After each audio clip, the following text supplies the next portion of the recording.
हमले की योजना का जो लीक हुआ है उसके बारे में मतलब थोड़ा बात करते हैं। तो बमबारी कर सकता है और इन दस्तावेजों में अगर क्या देखा जाए जानकारी शामिल है इसराइल के जैसे एयरफोर्स के अड्डे पर जो हो रही है ना गतिविधियों उसके बारे में विवरण है कि उनके जो F-35 और F-16 लड़ाकू विमान है उनके साथ साथ मतलब एयर टू सरफेस मिसाइल जो होती हैं उनका प्रयोग भी साइबर सिक्योरिटी मेजर्स को और मजबूत कर सकता है। लेकिन considering the probability of cyber security I really doubt कि या तो ये डेलिबरेट स्टेप है। तो पहले से ही मतलब घमासान चालू है और उनकी सुलह पर भी इसका असर पड़ सकता है। इसके अलावा जो रशिया और चाइना जैसे देश हैं उनमें भी तो सिचुएशन का फायदा उठाकर अपना प्रभाव बढ़ाने की कोशिश कर सकते हैं। नमस्कार दोस्तों, आज आपका स्वागत है आज के संवाद में। मैं हूं प्रमेश और मेरे साथ है शालिन। आज हम चर्चा करेंगे एक अति महत्वपूर्ण और ज्वलंत विषय पर, इजराइल के ईरान पर हमले की योजना का जो लीक हुआ है उसके बारे में मतलब थोड़ा बात करते हैं। ये मुद्दा न सिर्फ मिडिल ईस्ट के लिए बल्कि पूरे विश्व के लिए बहुत ही महत्व रखता है। तो इसके बारे में ही आज बात करते हैं आपसे। तो शालिन क्या बोलते हो? इजराइल जो है ईरान पर अटैक करने की तैयारी कर रहा है और मेजर कर रहा है। कुछ लोग जी उड़ा दूसरे की ओर मेजर और उसके बारे में कुछ डिटेल्स उस डॉक्यूमेंट और वो डॉक्यूमेंट जो है वो कुछ स्पेसिफिक पॉइंट्स पे हैं और जो कि काफी चिंताजनक। हाँ शालिन, बट मुझे तो लगता है थोड़ा ये जो है अमेरिका ने खुद ही लीक करवाए हैं, क्योंकि ये लोग ना डायरेक्टली तो बोल नहीं सकते इसराइल को। तो इसराइल को बोल रहे हैं कि भाई ये न्यूक्लियर फैसिलिटीज को मत करो, उनके टारगेट ये सब ऑयल को मत करो, ये सब कर रहे हैं। तो इनको इन्होंने बेसिकली चेतावनी इस टाइप से दी थी कि सबको लीक कर दिए ताकि ये लोग थोड़ा मतलब खींच ले। पर इसराइल मानने वालों में से नहीं है, वो मतलब बदला तो जरूर लेगा वो। तो जनरली वो मतलब क्या कर सकता है कि उनके जो फौजी ठिकाने हैं ना उन पे जो है मतलब वो बमबारी कर सकता है। और इन दस्तावेजों में अगर क्या देखा जाए जानकारी शामिल है, मतलब इसके बारे में तो बात करते हैं। लेकिन इन दस्तावेजों में इसराइल के जैसे एयरफोर्स के अड्डे पर जो हो रही है ना गतिविधियों उसके बारे में विवरण है कि उनके जो F-35 और F-16 लड़ाकू विमान है उनके साथ साथ मतलब एयर टू सरफेस मिसाइल जो होती हैं उनका प्रयोग भी चर्चा में हो रहा है। तो इसके अलावा जैसे इसराइल के इंटेलिजेंस गैदरिंग मिशंस और जो साइबर वॉरफेयर कैपेबिलिटीज है उसके बारे में भी मतलब कुछ डिटेल्स लीक हुई हैं। तो ये जानकारी बहुत ही सेंसिटिव है और इसे अंतर्राष्ट्रीय संबंधों पर भी असर पड़ सकता है। तो मुझे इसीलिए लगता है कि ये जो लीक हुई है इतना मतलब इतना पॉसिबल नहीं है बिना ये जानबूझ के लीक करी है, मुझे तो लगता है। और देखिए प्रमेश, एक चीज और है यहाँ पे कि इस लीग ने कई देशों को ना काफी अलर्ट कर दिया है। अब जैसे हम ईरान की ही बात करें, क्योंकि ईरान डायरेक्टली पार्टिसिपेटिंग है इस थ्रेट में, थ्रेट में बेसिकली। तो ईरान ने इस खबर को ना तत्काल इस खबर पे अपना इमीडिएट रिएक्शन प्रोवाइड किया हुआ है। वो कह रहा है कि वो किसी भी हमले के लिए रेडी है, वो उसका मुंह तोड़ जवाब देने के लिए तैयार है। वो तो खैर और और उन्होंने अपने जो है ना अपने रिवॉल्यूशनरी गार्ड्स को हाई अलर्ट पर रख दिया है और अपनी न्यूक्लियर फैसिलिटी की सुरक्षा को और बढ़ा दी है।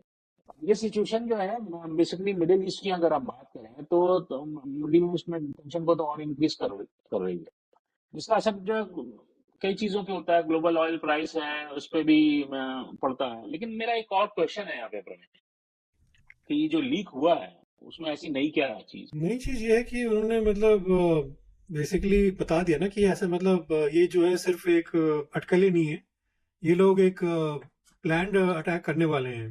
तो तो कर ही ये रहा है इजराइल। इसराइल वाले जो है ना बेसिकली F-16 F-35 का जो जमावड़ा है उनके जो सारे प्लेन्स हैं वो सारे मतलब बेसिकली तैयारी में लगे हुए हैं ना। और एयर टू सरफेस मिसाइल्स वगैरह की भी बात करी तो ये सब जो है आसान नहीं है। मतलब तो ये कुछ ना कुछ तो करने वाले हैं। मतलब इट इज नॉट इफ की बात नहीं है, it is when they will do it. तो it is not about if, it is about when they will do it basically. तो ये बहुत महत्वपूर्ण मुद्दा है है शालिन। तो अब एक और पहलू पर बात करते हैं। क्या इस लीग हम्म से इजराइल के एक्चुअल प्लान्स प्रभावित होंगे? क्या आपको लगता है कि मतलब इजराइल अपनी रणनीति में थोड़ा बदलाव करेगा? देखिए प्रमेश, जो अगर आप मिलिट्री एक्सपर्ट्स की ओपिनियन सुने हैं, तो जो आजकल काफी हर कंट्री में मिलिट्री एक्सपर्ट्स इन पे इसकी एनालिसिस कर रहे हैं, तो उनकी अगर हम ओपिनियन को सुने तो लगता है कि इस लीग से इजराइल के कोर ऑपरेशनल प्लान्स पर ज्यादा कोई असर नहीं पड़ना है। तो वो है ना कि भाई F-15 है, इसके मूवमेंट हो रहे हैं तो हो रहे हैं। ने भी तो उनके एयरपोर्ट बेस पे अटैक किया था और F-15 को डिस्ट्रॉय करने की कोशिश की थी, सही बात है। राइट? तो अब इसराइल के पास बहुत सोफिस्टिकेटेड जो है मिलिट्री प्लानिंग है, और वो अपने प्लान्स को आसानी से अडॉप्ट कर सकते हैं। सिर्फ एक ही हम्म। प्लान नहीं होता है ना, अगर आप देखो उनकी कैपेबिलिटी देखो, वो उन्होंने वॉकी टॉकी एक्सप्लोजन का प्लान कर रखा, उन्होंने वो सोलर तो पैनल एक्सप्लोजन प्लान कर रखा, सही है। कितने यूज केसेस हैं उनके, right? लेकिन फिर भी अगर आप देखो ये एक बड़ा सिक्योरिटी ब्रीच है, क्योंकि लीक कैसे हो गया पहली बात, ठीक है? और वो इसराइल के लिए तो एक प्रॉब्लम है डेफिनेटली। तो मतलब ये लीक कैसे हो गया, और लीक हो रहा है अमेरिका से, तो America is going to play double game here, वो भी क्वेश्चन आता है, right?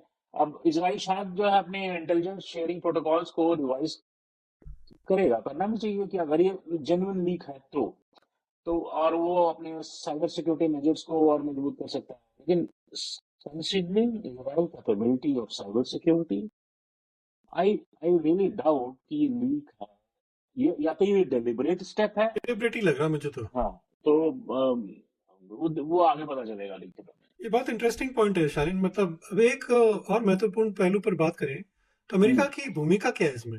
मतलब जैसे क्या लगता है कि जैसे अमेरिका भी इसराइल की मदद करता है, करेगा तो डायरेक्ट तो वो तो मतलब कर ही रहे हैं, वो इनडायरेक्टली एक्चुअली वो कुछ कह नहीं पा रहे हैं, तो इसलिए मुझे लगता है इनडायरेक्टली वो करना चाह रहे हैं ये लोग। डायरेक्टली वो कह नहीं पा रहे हैं क्योंकि ये लीक अमेरिका के इंटेलिजेंस कम्युनिटी से भी तो हुआ है ना, जो कि बहुत शर्मनाक बात है। और मुझे नहीं लगता कि इन्होंने मतलब के कहने मतलब अगर जैसे एक्सपर्ट की बात करें तो उनका कहना है कि मतलब अमेरिकन इसराइल को सपोर्ट करना जारी रहेगा उनका, क्योंकि उनके मतलब जो बीच स्ट्रेटेजिक पार्टनरशिप है वो तो काफी गहरी है ना। मगर इस लीक से अमेरिका की क्रेडिबिलिटी पर जरूर सवाल उठता है। अगर ये लीक है तो अमेरिका को अपने मतलब जैसे अपने इंटेलिजेंस एजेंसीज के कामकाज में सुधार करना होगा, और जरूरत पड़े तो शायद वो अपने एलाइज के साथ इंटेलिजेंस शेयरिंग भी के इस तरीके में भी थोड़ा बदलाव कर सकते हैं। और एक अहम मुद्दा ये है कि इस लीग का ईरान पर क्या प्रभाव पड़ेगा?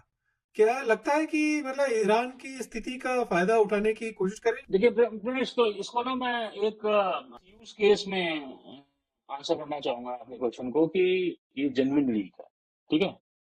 जिसका मेरे को थोड़ा सा डाउट है, लेकिन चलिए let's consider this is genuine leak. तो अब इसमें ईरान के लिए ना, अगर ईरान के पर्सपेक्टिव को देखें, तो ईरान के लिए तो वो अनएक्सपेक्टेड एडवांटेज की तरह ये है, तो बात सही है।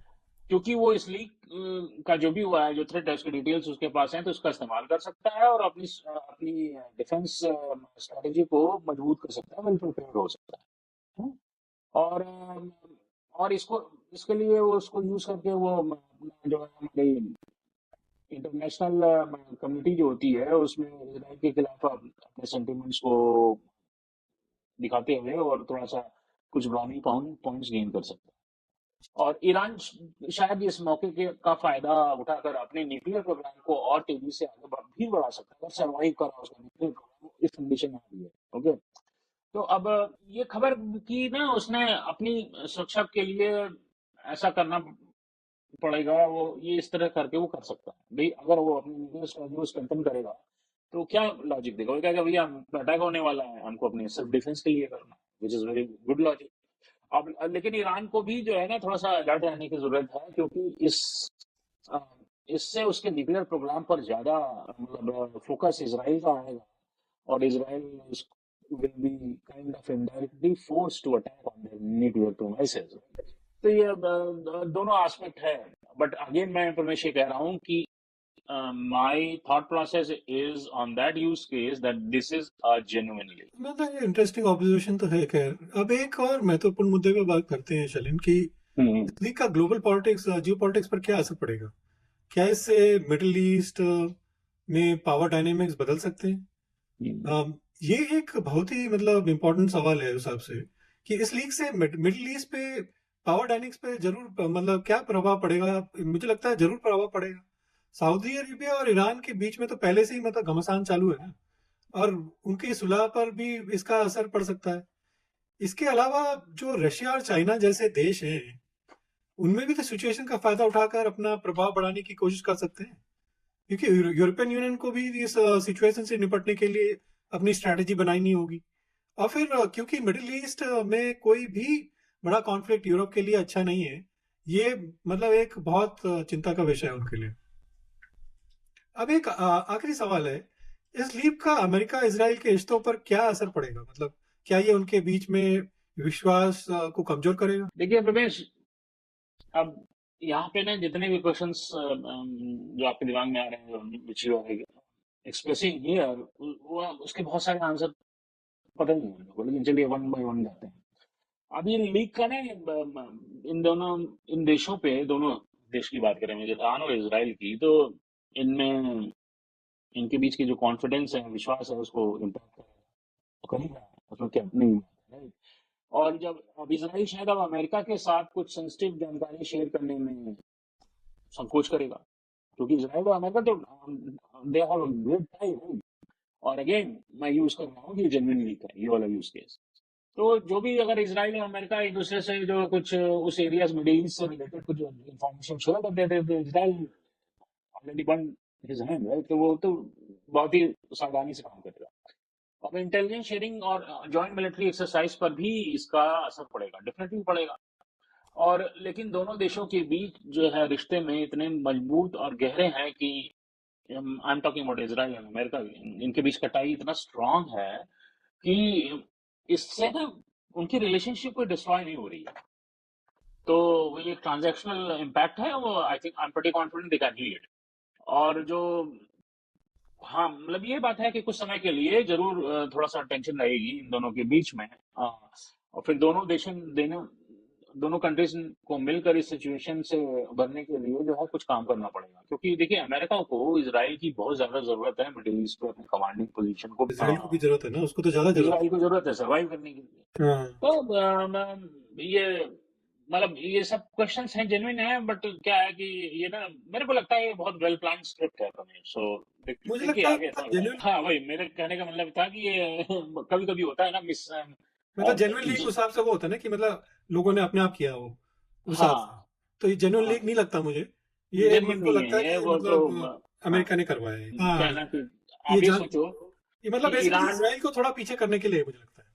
नहीं इसका दूसरा पहलू भी हो सकता है। या तो एक पहलू आपने कहा इसराइल को पीछे करने के लिए, दूसरा पहलू यह है कि ईरान बहुत शोर मचा रहा है भाई, थोड़ा सा लीक कर दे और थोड़ा सा बैकवर्ड पे आएगा, ये भी कहानी हो सकती है।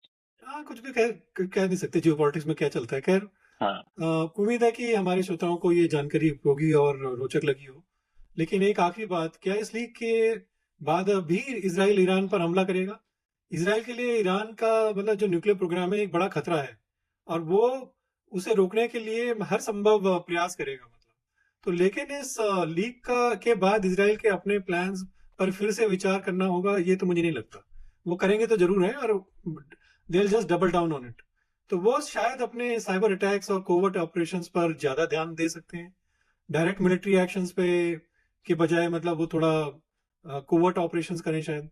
लेकिन अगर इसराइल को लगा कि ईरान के जो न्यूक्लियर हथियार हैं उनके बनाने के करीब है, मतलब कोई बोलते हैं अप्रैल तक वो बना देंगे, तो वो भी एक मिलिट्री एक्शन के तहत वो कुछ कर सकते हैं, चाहे उसके लिए प्लान लीक हो या ना हो, उससे उन्हें कोई फर्क नहीं पड़ता। तो इसराइल अपनी जो है जंग जारी रखेगा। आई डोंट थिंक वो उनसे कुछ फर्क पड़ने वाला है। हाँ बात तो सही है। और देखिए हम चलिए उम्मीद करते हैं कि ये चर्चा जो है एनालिसिस जो है यूजर्स को होगी, और यूजर्स हमारा ये जो है अनुरोध है कि वो आगे की फ्यूचर एनालिसिस सुनने के लिए वो हमको सब्सक्राइब करते रहें, अपने थॉट प्रोसेस हमको इसके फॉर्म में शेयर करते हैं, जो जुड़े चलिए बहुत बहुत धन्यवाद। ये सिचुएशन बहुत ही जटिल है दोस्तों, ऐसे कई इम्प्लीकेशंस भी हैं। हम आने वाले दिनों में इस पर नजर बनाए रखेंगे, आपसे जुड़े रहेंगे। इसके साथ आज का संवाद समाप्त होता है। हमारे श्रोता को बहुत बहुत धन्यवाद। अगले एपिसोड में फिर मिलेंगे, तब तक के लिए सच्चाई से जुड़े रहें और आज संवाद करते रहें। नमस्कार, जय हिंद।